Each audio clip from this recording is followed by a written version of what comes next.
Yo presentamos los programas de las galerías participantes a través de quienes han trabajado en ellos y de quienes en última instancia los presentan. Voy a hacer una pequeña introducción a la feria, aunque prácticamente todos nuestros asistentes al Zoom pues ya son amigos y la conocen.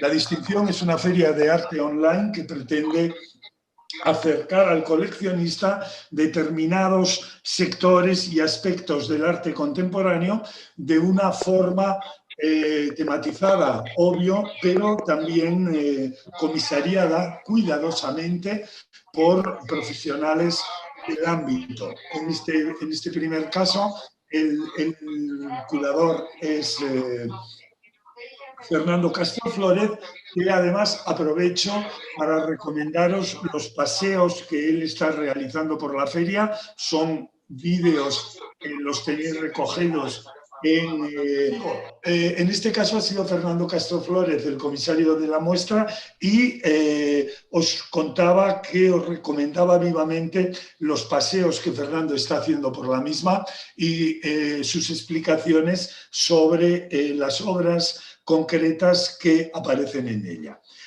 Por un lado, introduzco ya un tema del que me gustaría conocer la opinión de los galeristas de hoy y prácticamente de todos los días, y es que lo que yo considero, con cierto humor, un éxito de la feria, es decir, la fórmula tematizada y centrada en torno al arte conceptual, pues parece que lo podemos considerar como tal un éxito, puesto que ya está siendo imitada. Y probablemente sabéis que mañana, día 28, en la Casa de Subastas Durán, se organiza una subasta sobre arte conceptual. Este es un asunto del que siempre se suelen escuchar comentarios. Tengo que... Por ejemplo, el ruido que armó. Martí, y se lo pasó, no sé quién ha puesto aquí. Sí, si cuidamos los micrófonos, por favor. El que armó Damien Hirst con su famosa subasta, pues fue un gran ruido. En el ámbito español, honestamente, yo no conozco casos en los que se haya generado algún tipo de ruido dentro del mercado por la disyunción entre la subasta y la galería como vehículos de venta de obras de arte, pero pues sí me gustaría conocer vuestra opinión al respecto, ¿no? Es decir, son estrategias que en algún modo pueden ser coincidentes, son estrategias divergentes con las que hay que competir. ¿Qué os parece?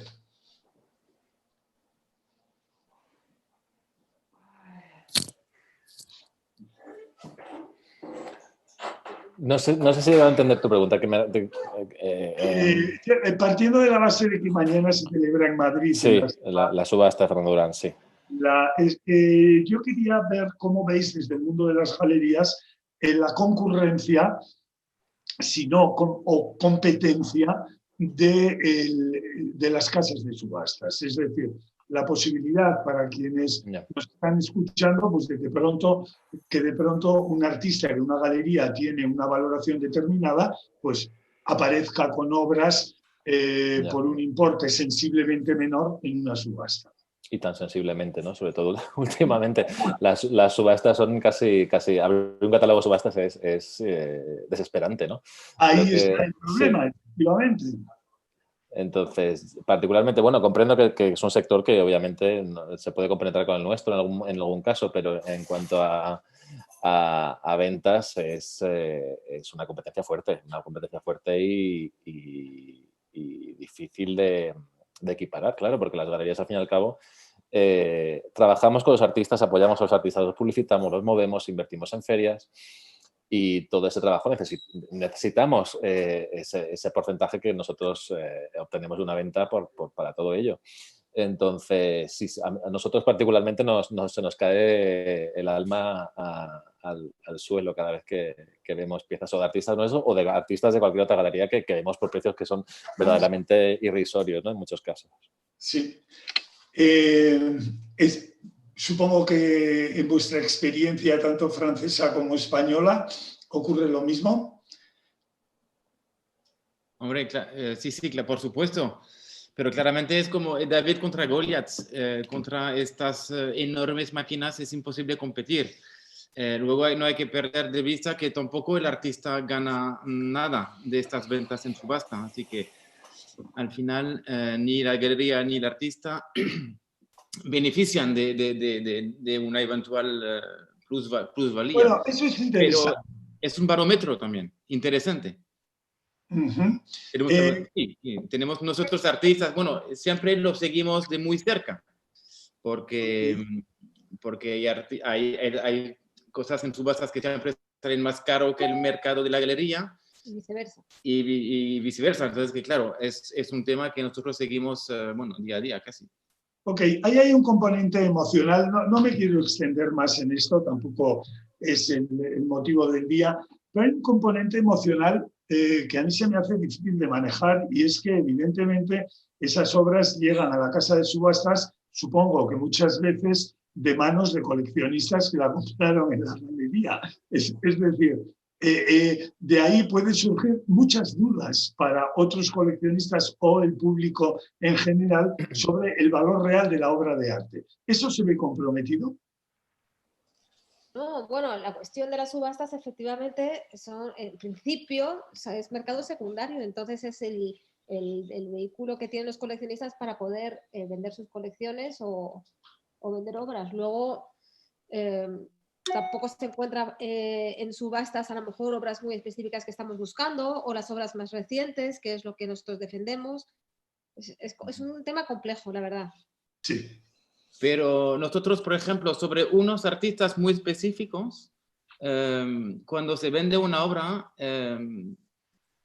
esperamos que no se encuentre al año o a los 2 años o de un periodo de tiempo muy corto en el mercado secundario. Porque, bueno... Sí, hay que tener cuidado. Porque no nos compensa a nosotros, ¿sabes? Y hay ventas que no hacemos justamente porque no conocemos muy bien el comprador y tenemos dudas sobre si esto podría muy rápidamente estar en el mercado secundario. Es un factor perturbador. Alberto, ¿ha habido algún caso digno de mención en la historia reciente de la Galería Elga de Alvear, de algún decalage enorme de precio entre la subasta y la galería que, en fin, que os haya chocado? Bueno, sí que en muchas ocasiones hemos visto piezas que se han vendido aquí en la galería, son piezas que se habían vendido hace muchos años. Ajá. Y no hemos notado tanta diferencia de precios reales, pero bueno, que sí la hay realmente, pues son piezas que a lo mejor se vendieron hace 20 años y salen a subasta por el precio que se pagó por ellas hace 20 años. Obviamente ese precio a día de hoy no es el mismo, ahí sí que hay diferencia, pero no ha habido ningún caso tan flagrante. Ok, gracias por vuestra opinión al respecto. Entramos ya en la materia propia de nuestra feria, y eso es, en primer lugar, el arte conceptual y muy particularmente vuestra vinculación a él a través de los artistas que presentáis en la distinción. Bueno, el primer planteamiento es obvio. La etiqueta de arte conceptual perjudica la circulación de una obra por el mercado, es decir, se puede crear una sensación de que, conceptual, ¿qué es eso? Porque, por ejemplo, en el caso de Santiago Sierra, pues bien, es un artista conceptual, hay siempre detrás de sus imágenes y sus formas un contenido que nos refiere a algún concepto, en ocasiones político, en ocasiones de contenido social. Lo mismo ocurre, y el día de hoy es una alegría presentar la galería de Albarrán, Bourdet, porque presenta un display de artistas españoles y latinoamericanos que hacen una mezcla estupenda. Quiero decir, el señor Morales, que es lo que Fernando Castro Flórez llamaría un conceptualismo retiniano, es decir, alguien que cuide extremadamente las formas, ¿cómo circula mejor por el mercado? ¿Como artista conceptual o como un artista tout court? No sé yo si iría a hacer tal diferencia, pero bueno, es verdad que el trabajo de Carlos tiene un lenguaje muy específico y muy reconocible, digamos, y al mismo tiempo también, como decías, igual que los otros artistas que estamos presentando, tiene un contenido y habla sobre cuestiones sociales y la relación entre el individuo y la sociedad. Pero, a ver, sí, un artista conceptual, o sea, no creo que el hecho de llamarle conceptual o no defina, digamos, su obra o la percepción que tengamos. Y eso vale para todos los 4 artistas que tenemos aquí Sí. en La presentación. en la feria, porque al final, bueno, todos son conceptuales. Es decir que, Sí. Y no sé si tenemos un artista que no es conceptual. Ok, es así. Bien, esa vitalidad, porque yo, hombre, el nombre conceptual puede evocar determinadas connotaciones según quien lo escuche, pero lo que sí es obvio, tanto en el caso de Santiago como en el caso de los 4, Fernando Sánchez Castillo, tenemos a Cristina, tenemos a Carlos A. Morales, está Mateo por ahí.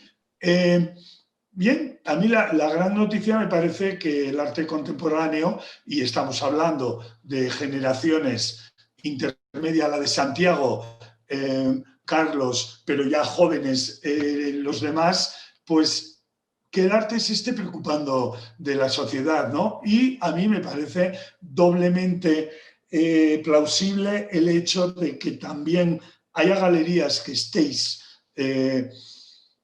arriesgando, apostando, invirtiendo en la promoción de un arte que al final conlleva una serie de mensajes que pueden tener un recorrido diverso en la sociedad. Y vosotros asumís el riesgo de apostar por esos mensajes que van en una dirección determinada.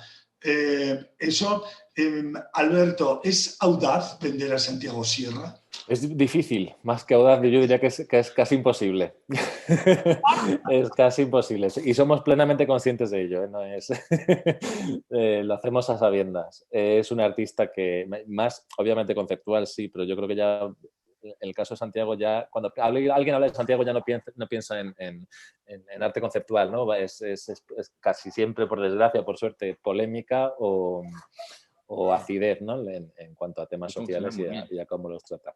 Funciona muy bien mediáticamente, pero es verdaderamente complicado venderlo. Yo desde el punto de vista del comprador que viene a una feria, yo entiendo que no es tan sencillo como otra pieza de cualquier otro artista, a lo mejor. Pero ahí está la gracia de Santiago, en todo lo que hay detrás y todo lo que cuenta. Y la pena que veo que estás pasando imágenes de las apenas que son solamente stills de las 5 piezas que presentamos, 2 de ellas son vídeos. De hecho, la gran fila, que es el último proyecto que es el último proyecto que ha desarrollado, la presentaremos en la galería a finales de noviembre, entre el 19 y el 27, que es vídeo también. Y nace a raíz de, obviamente, la crisis sanitaria, coronavirus y toda la gente que se ha visto como poco menos que sin comer y ha tenido que acudir a comedores sociales para poder sobrevivir.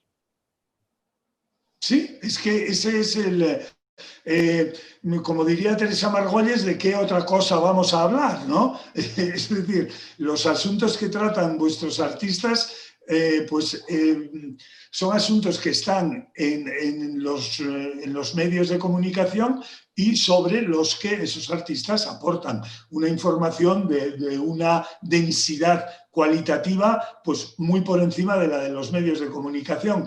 En el caso de Albarrán Bourdet, lo que veo es que hay, ¿cómo le he llamado antes a Iván? Iván. Hay una serie de artistas, notablemente, yo diría que entre Santiago Sierra y Fernando Sánchez Castillo, pues en estos momentos de generaciones en plena producción, quizás sean los artistas más internacionales que tiene España. Son universalmente celebrados y convocados en bienales, en todo tipo de evento. Eso ya nos apuntaba Alberto, que tiene una difícil contraprestación en el mercado. ¿Es así en el caso de Fernando o de los artistas que presentáis, Eva? No sé, a ver, yo entiendo que efectivamente sea más complejo quizás vender obras o artistas cuya obra es una obra comprometida, que habla sobre las cuestiones sociales y políticas y que suscitan diálogo, pero al mismo tiempo pienso o quiero pensar que sí hay accionistas, instituciones, museos que sí se interesan en esas cuestiones porque obviamente están estos artistas hablando del mundo en el que vivimos. De las cuestiones que nos preocupan a todos. Entonces, a ver, no sé, o sea, no sé si el mercado... Yo diría que, o sea, para nosotros no nos parece especialmente complejo, pero es verdad que quizá estén dirigidos a un cierto tipo de coleccionistas y probablemente también más a instituciones o fundaciones privadas que Ese punto me tienen sus interesaba, colecciones Eva. amplias. Ese punto me interesaba. Por ejemplo, en el caso de... Ah, perdona. No, que yo para ir en la misma dirección, acabamos de instalar en China una obra gigante, bueno, monumental, de 8 metros de altura en un parque al lado de Shanghái, justamente de una figura que va un poquito contra el poder así un poco, no dictatorial, pero bueno, es como, no una burla, pero una forma de presentar el poder de una forma muy interesante. Y que eso sea instalado en China, a mí me parece que justamente se puede hablar de madurez de los chinos en ese sentido. Está hablando de una obra de Fernando Sánchez Castillo que se llama Godin y que representa, representa solamente la base de la escultura del pensador de Godin encima de su propia base, pero sin la escultura del pensador. Y con la idea de, digamos, el mensaje sería que cualquiera nos podemos subir, de hecho, se puede acceder y sentarse en esa obra para repensar lo que es el mundo hoy o cómo construir o reconstruir el mundo, ¿no? Como cualquiera podría hacer ese pensador. Y es verdad que el hecho que esté en un espacio público, en un parque en China, es interesante. Claro, pero quería abundar en el punto que has tocado. En el caso de la Galería Elga de Alvear, bueno, pues todo el mundo conoce el Museo Elga de Alvear en Cáceres, con lo cual, digamos que hay una salida por ahí que parece o que es institucional. Tú has tocado ese punto y a mí me parece interesante, sobre todo en este momento que estamos viviendo, ¿no? Parece que las instituciones tratan de echar un capote, en terminología española, al mundo del arte con una política de compras, supongo que nunca suficiente, pero quizá en lugar de tener ese aire de emergencia continua que tienen las ayudas de la administración, quizá deberíamos abogar por un plan mucho más sostenido en el tiempo y definido en su proceso, que apoyara, pues claro, cuando se dice a las galerías, no, nadie apoya a las galerías, lo que estás apoyando es la creación artística y abundar en la consolidación de un patrimonio que dentro de 100 años será histórico y objeto de revisión. Entonces, ¿cómo es la relación de las galerías con las instituciones?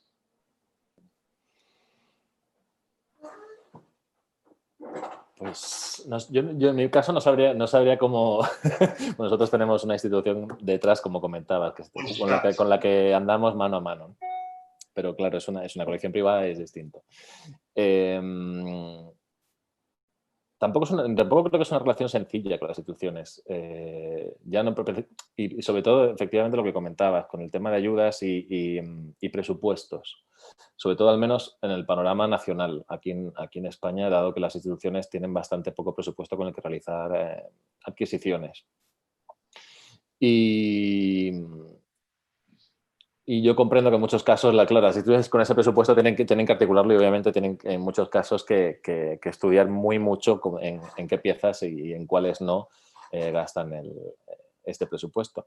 Entonces, obviamente la relación con la galería, con las instituciones es fluida, pero en cuanto a ventas, pues dependemos del tema monetarios, obviamente que ya son a nivel nacional, no es nuestro. Okay. Bueno, en nuestro caso es más, bueno, nosotros tenemos más experiencia efectivamente con Francia y como lo que pasa en Francia, lo que pasa en España. Es verdad que en Francia hay muchísimo más dinero en la cultura en el aspecto público. En todos los FRAC que están aquí, las colecciones compran, bueno, es incomparable el dinero en el público entre Francia y España. Así que es verdad que en España bueno, nosotros no tenemos la experiencia todavía, pero descubrimos un poco este camino y de momento sí, no nos parece algo muy dinámico, pero ojalá las cosas cambien. Por ejemplo, claro. en Sí, París ahora mismo hablamos de arte un poco, bueno, polémico, que trata de cuestiones sociales o políticas, y hablamos de instituciones, y ahora mismo Pompidou está enseñando una parte de su colección, que son recientes adquisiciones, que se llama Revolución. Son obras de artistas que vienen de todos los continentes y que tienen un enfoque social y político, o sea, obras que tienen un contenido actual sobre nuestra sociedad. Y bueno, pues eso está en Pompidou ahora mismo. Ajá. Bueno, esa es una muestra de dinamismo evidente, ¿no? Hay otro planteamiento quizá, y muy en particular para el artista conceptual. Santiago Sierra ha dado lugar a, llamémosle, eventos de una enorme trascendencia. Pensemos en la serie de retratos que apareció en la Gran Vía, el paseo del camión con el no, en fin, que son acciones de una extraordinaria vitalidad. Y por otro lado, también en vuestros artistas, Eva, pues hay una...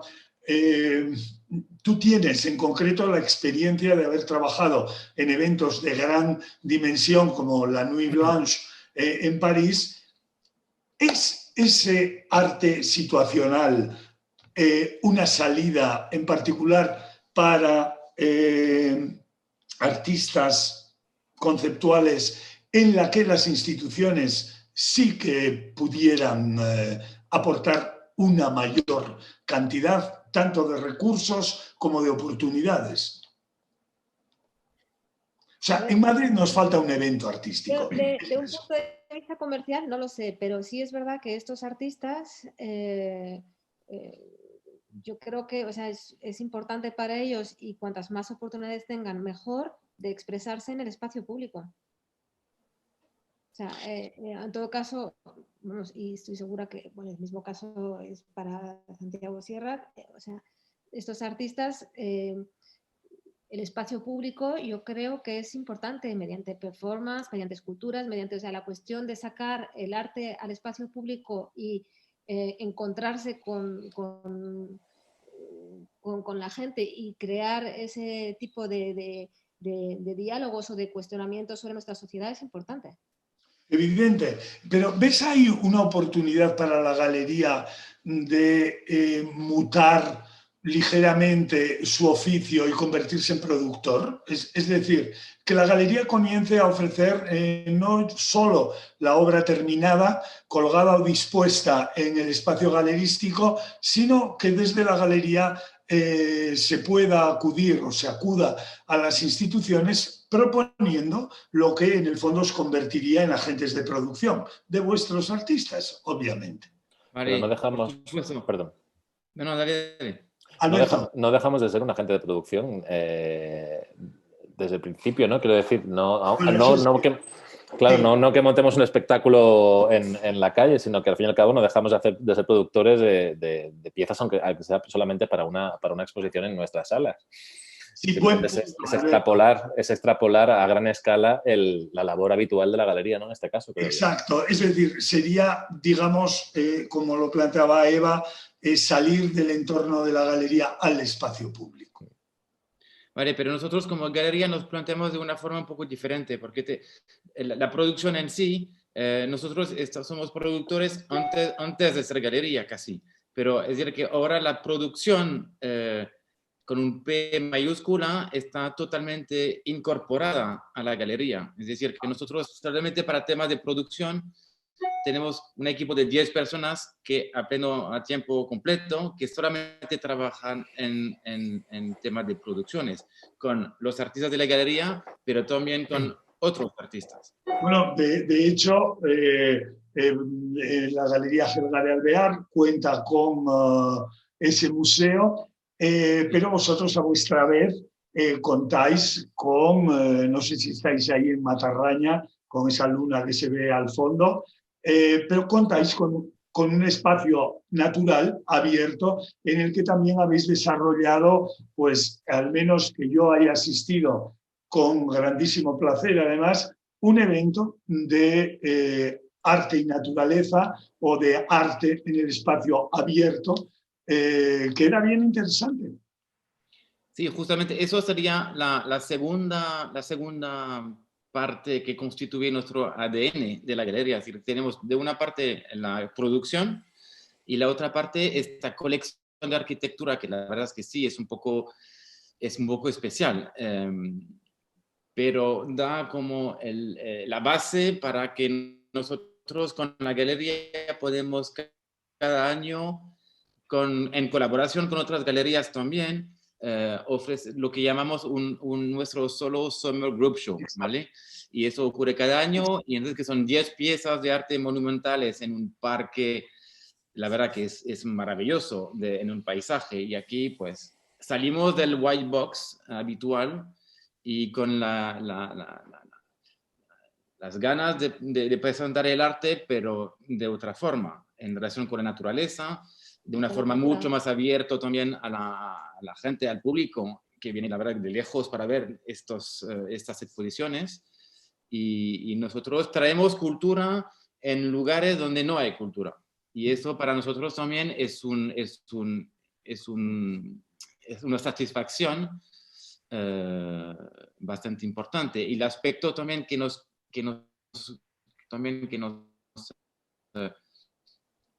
caracteriza es que eso lo hacemos siempre con otras galerías. El año pasado, bueno, sí. Hace dos, porque el año pasado, por desgracia. Pero trabajamos con Juana de Ispuru y con Ángels Barcelona.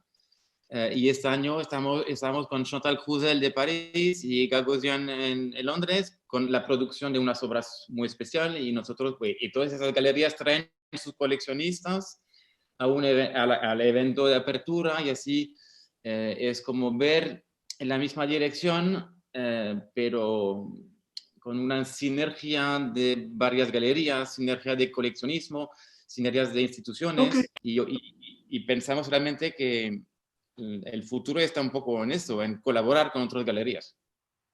Bien, esa es una buena afirmación ya de entrada. Yo, sí. Que como sabéis, pues en mi última estancia prolongada antes de volver a vivir en España fue en São Paulo, pues yo he visto cómo en São Paulo las galerías están asociándose incluso para compartir espacios, no programas, pero sí espacios, lo cual abarata costos y permite disponer de lugares extraordinarios para la exhibición. Y esa otra vía que planteas pues es pues igualmente útil, ¿no? ¿Hay colaboraciones en la Galería Helga de Alvear, Alberto, en perspectiva o pasadas, así con otras galerías o con otras instancias, además del museo, que es una colaboración permanente y obvia? Sí, eso te iba a decir. No, en vista y pasadas no, pero también nosotros es que respondemos a un modelo de galería más old school, ¿no? Pues la galerista es de otra generación, obviamente, es de las damas de antaño. Y el tipo de galería que nosotros somos es de ese tipo. Es decir, no estamos tan metidos en la nueva ola, en la nueva onda de colaboraciones exteriores porque aparte ya no solo del espacio galerístico que tenemos, que como decía es old school, ya tenemos bastante colaboración con la propia institución que es el Museo de Helga. Ok, gracias. Entonces vamos a meternos... No yo. ¿Perdón? Te vendremos a ver. Por favor. Vamos a meternos ya en lo que es vuestro programa y ya con vuestras apreciaciones. ¿Por qué alguno de los coleccionistas que nos estén escuchando ahora, que vean el vídeo en otro momento o que hayan entrado en la distinción, ¿por qué habría que llevarse un Santiago Sierra a casa, Alberto? ¿Y por qué la galería ha hecho esa apuesta tan clara y terminante por Santiago y nadie más? Santiago y cierra la feria. Bueno, a ver, ¿cómo explicarlo? Bueno, hablando de conceptualismo, obviamente Santiago es un exponente claro de ello desde hace décadas. Y desde luego creemos que, como comentábamos antes, la obra de Santiago es un claro reflejo de la sociedad en la que vivimos, ya que él siempre hace referencia continuamente a hechos o problemas actuales que él considera absolutamente injustos. Es su forma, de hecho, de denunciar todas estas injusticias. Entonces, más allá de la belleza estética, que a mí me parece maravillosa, que no es en las piezas de Santiago, aparte del concepto, hay un factor estético muy importante, como por ejemplo ves en esta pieza de Cibeles. A mí compositivamente me parece maravillosa. Y creo que Santiago es un exponente claro aparte del arte contemporáneo español, de lo que hablábamos, conceptualismo y del mundo actual, del mundo en el que nos movemos y el que él denuncia. Es decir, que la posesión de un Santiago Sierra es en cierto modo, adueñarte de un testimonio de tu tiempo que te puede acompañar. Ok, vosotros tenéis 4 artistas. ¿Por quién empezamos? Por Fernando. A ver, digamos que la selección que hemos hecho, que son 5 artistas, no 4. Hay 5, perdona, sí. Sí, pero efectivamente nos pareció interesante crear, digamos, juntar estos 5 artistas que para nosotros tienen un poco las mismas preocupaciones, aunque desde puntos de vista diferentes y con estéticas muy diferentes. Todos ellos están muy comprometidos con las cuestiones actuales. Y bueno, de un punto de vista de coleccionismo,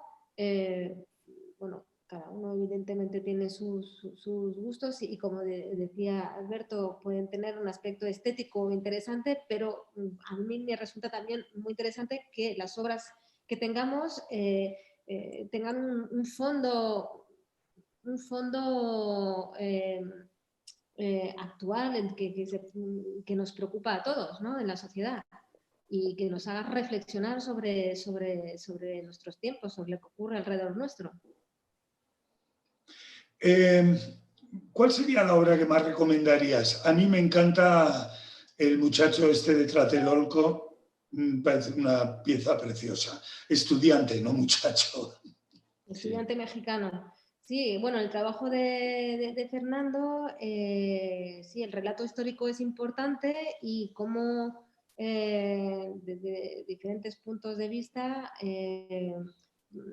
sí, revelar esos momentos históricos importantes y hablar de las cuestiones Poder. de poder y de revuelta social, ¿no? Y en este caso, esta escultura que es preciosa, además, bronce, blanco, es, es, representa un estudiante mexicano en ese momento, en el 68, donde hay una revuelta de estudiantes que se transforma Una matanza, en una matanza, una exactamente. matanza. Y bueno, al mismo tiempo es una imagen muy chocante y que nos incita a averiguar más sobre ese contexto histórico, pero que se podría llevar a otras cuestiones hoy en día, en otras revueltas sociales, otros momentos en América Latina. Y en Francia también. Nosotros tenemos los famosos gilets jaunes, pues es un poco eso, el pueblo, el poder y la relación que a través del tiempo, al final te das cuenta que esta Yo si me, es si me totalmente de permitís, actualidad, es decir, que hoy día. si me permitís, para quien no conozcan la anécdota, lo contó Fernando, no es que haya buceado en enciclopedias. Los pantalones bajados de ese muchacho significan la humillación que la policía infligía a los manifestantes, obligándoles a bajarse los pantalones en una sociedad pudorosa en la que nadie iba a huir en calzoncillos. Y ese es el sentido de la figura del estudiante. Ok, oye, no os quiero sobreexplotar, pero me gustaría alguna explicación. ¿Hay a quien conoce a Cristina Lucas que le haya podido sorprender el tipo de obra que presentáis aquí? Esa composición, por ejemplo, de los Artificial Boundaries. Bueno, ¿cuál es, porque quizá pueda sorprender, cuál es el contenido pues casi medioambiental investigador de estas piezas de Cristina? ¿Cuál es el concepto que hay detrás de la pieza? A ver, en la exposición actual de Cristina, ella está tratando sobre los temas muy importantes, los temas climáticos y es una especie de, digamos, de llamada para que la sociedad futura constituya una existencia sostenible. Entonces, la exposición está compuesta de dos partes, digamos. La primera es la película, que es una película que ilustra un poema que ella y que está aquí también, de hecho, que ella ha constituido con citas de filósofos y de personas influyentes contemporáneas y esta película que ha grabado en una residencia en el Polo Norte, en un archipiélago noruego, nos muestra la catástrofe climática y cómo visualmente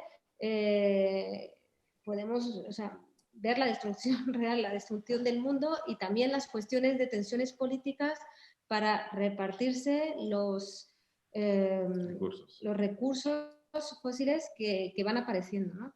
Esa es la película y a partir de esa película y de ese tema sobre la naturaleza y los problemas climáticos, ella llega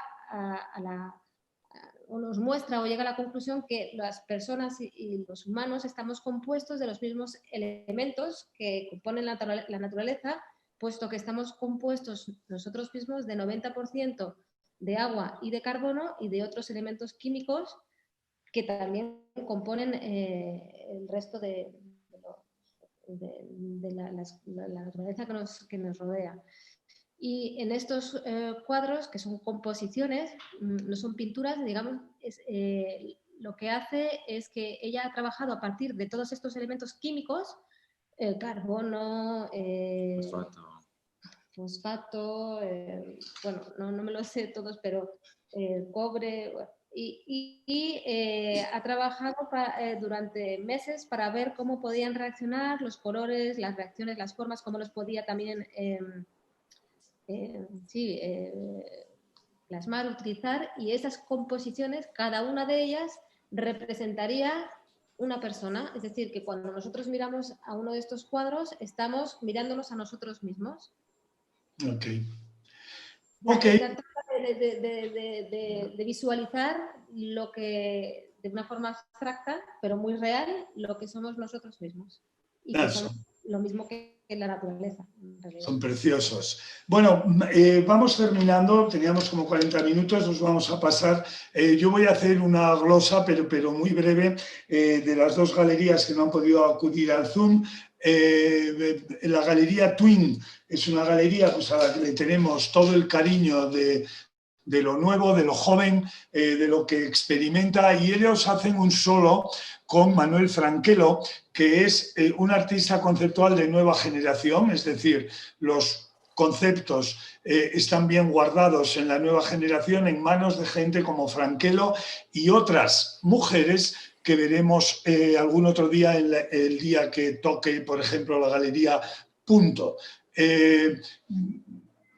La obra de Franquelo en realidad viene a ser una invitación para coleccionistas jóvenes que quieran ir ahondando en los problemas y soluciones artísticas de su tiempo, pues a mí me parece una gran invitación a ello. Y por otra parte, agradecemos también la participación de la Galería Casado Santa Pau, que presenta un par de artistas, Patrick Hamilton, chileno, del que mutatis mutantis pudiéramos estar diciendo casi lo mismo que hemos hablado de los Amorales, Iván Argote, de la Galería Albarrán Burdé, un conceptualista latinoamericano con un claro interés en los problemas políticos. Esa era una vista de la Avenida Paulista en San Paulo, con su comentario arquitectónico incorporado.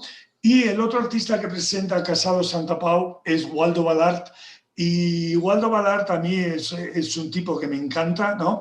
Es un artista cubano, residente en España desde hace ya no sé cuántos años y verdaderamente un artista de una extraordinaria vitalidad y yo diría que contemporaneidad, ¿no? Sus únicas mezclas de colores, sus combinaciones de formas, yo creo que hacen de él un tipo bien interesante.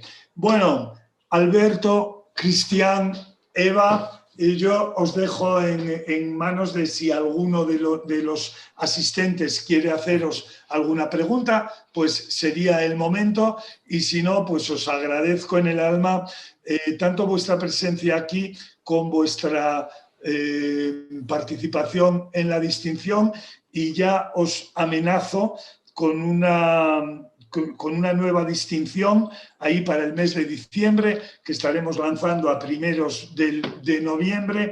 Y bueno, como felizmente nos copian, pues solo os diré el nombre y ese le vamos a llamar La Broma Infinita. Con lo cual sí que tenéis en las dos galerías artistas que han sido capaces de crear vanguardia desde los años 20 del siglo pasado hasta los felices, locos, de momento difíciles años 20 que nos está tocando vivir en el 21. Un beso a todos y muchísimas gracias. Gracias a ti. A ti, Paco. Ok, si hay alguna pregunta es el momento y si no, nos despedimos hasta mañana. ¿No? Pues entonces, hasta mañana. Muchas gracias a todos. Chao. Adiós, Paco. Adiós. Hasta luego.